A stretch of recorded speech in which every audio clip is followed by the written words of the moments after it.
कानी बहू। किशोरी लाल जी के बेटे राघव की शादी की बात जगह जगह चल रही थी, लेकिन किशोरी लाल जी को कोई लड़की पसंद ही नहीं आती थी। और उसकी एक ही वजह थी, किशोरी लाल जी का लालची होना। उनको लड़की वालों से मोटा दहेज चाहिए था और इसी चक्कर में एक दिन वो एक बहुत पैसे वाले के घर अपने बेटे का रिश्ता लेकर पहुंचे। उस आदमी का नाम था ओम प्रकाश। देखिए किशोरी लाल जी, मेरी एक ही बेटी है और मेरी सारी संपत्ति जायदाद सब कुछ मेरी बेटी नैना का ही है। पापा, नाम से लगता है बहुत खूबसूरत होगी। कितना अच्छा नाम है ना, नैना। ओ, वैसे बात तो सही है आपकी। अब इतना पैसा है, जमीन जायदाद है, इकलौती बेटी, आप भी क्या करेंगे? सब कुछ उसे ही देंगे ना। बिल्कुल ठीक पहचाना आपने। बस बेटी की शादी और सारी जायदाद उसके नाम। पापा, बिना देखे हाँ कर दीजिए ना। इतना अच्छा रिश्ता फिर कहाँ मिलेगा?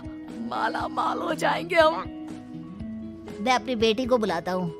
अरे नहीं नहीं नहीं नहीं, आपकी बेटी का नाम नैना है, सुनकर ही लगता है बहुत सुंदर होगी। रहने दीजिए अंकल, मैं तो आपकी बेटी के नाम से ही इतना खुश हो गया हूँ कि उसे बिना देखे शादी करने को तैयार हूँ। अब तो मैं उसका चेहरा सीधे शादी के बाद ही देखूंगा। और इस तरह राघव नैना का चेहरा नहीं देखता और उससे शादी कर लेता है। शादी के बाद अपनी सुहाग रात पर जब राघव नैना का घूंघट उठाकर देखता है तो नैना की आंखें बंद थी। कितने खूबसूरत हो तुम नैना, जरा अपनी आंखें खोलकर मेरी तरफ देखो तो सही। नहीं, मुझे शर्म आती है। अरे, मैंने तुम्हें शादी से पहले भी नहीं देखा और अब अगर तुम आंखें खोलकर मुझे देखोगी भी नहीं तो मुझे अच्छा कैसे लगेगा? इससे पहले कि नैना अपनी आंखें खोलकर राघव की तरफ देखती, अचानक से लाइट चली गई और राघव नैना को पूरी तरह से देख भी नहीं पाया। अगली सुबह नैना राघव के लिए नाश्ता बनाकर लेकर आई। अरे ये क्या, आधा पराठा सेका हुआ है और आधा बिल्कुल कच्चा। ये तुमने क्या किया नैना? बहू, तुमने क्या आधा पराठा तवे से नीचे लटका कर रखा था जो आधा सेका है और आधा कच्चा? मुझे जितना दिखेगा उतना ही तो सीखूंगी ना पापा जी। जहाँ जहाँ मुझे नजर आ रहा था वहाँ मैंने सीख लिया, जहाँ जहाँ नहीं दिखा वहाँ कच्चा रह गया होगा। इसका क्या मतलब है? ये कैसा मजाक कर रही है तुम?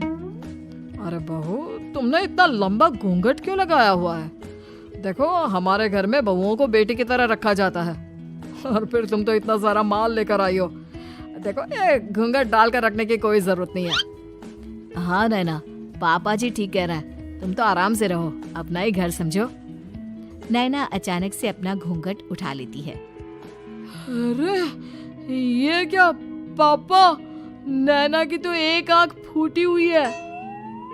नाम से नैना, लेकिन ये तो कानी बहू निकली। मेरे साथ धोखा हुआ है, धोखा। बिना दिखाए अपनी कानी लड़की मेरे संग ब्याह दी। मुझे कानी भी नहीं चाहिए। मुझे अभी ओम प्रकाश जी से बात करनी पड़ेगी। आखिर उन्होंने मेरे साथ ऐसा किया क्यों? अरे, आप लोगों ने ही तो पापा से कहा था कि आप लोग शादी से पहले मुझे देखना नहीं चाहते। अब मेरे पापा पर क्यों इल्जाम लगा रहे हैं?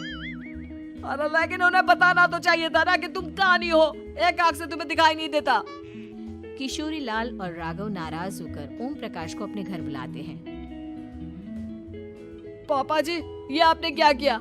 शादी से पहले बताया क्यों नहीं कि नैना की आंखों में परेशानी है? अरे, आप ही ने तो लड़की देखने से मना कर दिया था। और लेकिन आप बता तो सकते थे। आपको तो हमारी बेटी की प्रॉपर्टी चाहिए थी, वो भी पूरी की पूरी। अब क्या हुआ अगर उसे आधा दिखाई देता है? प्रॉपर्टी तो आपको पूरी मिल गई ना। अरे ये क्या बात हुई?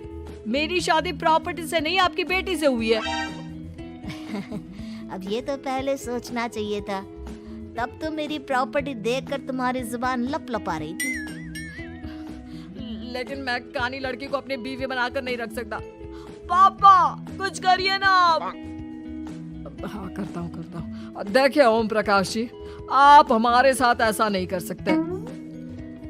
और तुम देखो, अगर तुमने मेरी बेटी से शादी तोड़ी ना, तो जो भी प्रॉपर्टी मैंने तुम्हें दी है वो तो पूरी की पूरी वापस ले ही लूंगा, और आधी प्रॉपर्टी तुम्हारी भी लूंगा।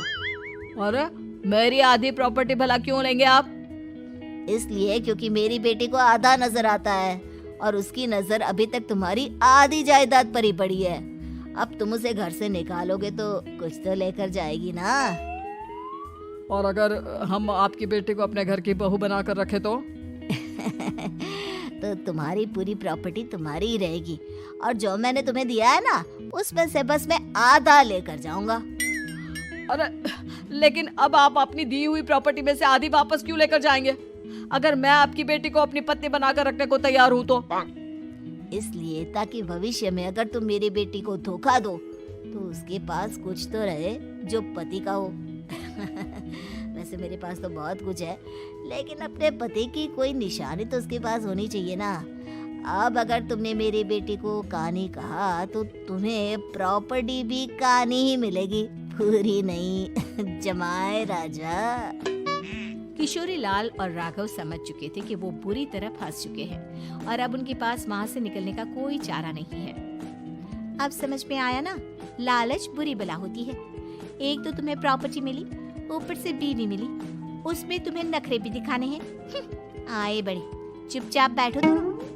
कुछ दिनों के बाद नैना राघव की कार लेकर बाजार घूमने निकलती है और जब कार लेकर वापस आती है, ये क्या? एक तरफ से मेरी गाड़ी पूरी खराब हो चुकी है। लगता है तुमने मेरी गाड़ी को किसी दूसरी गाड़ी के साथ एक्सीडेंट किया है।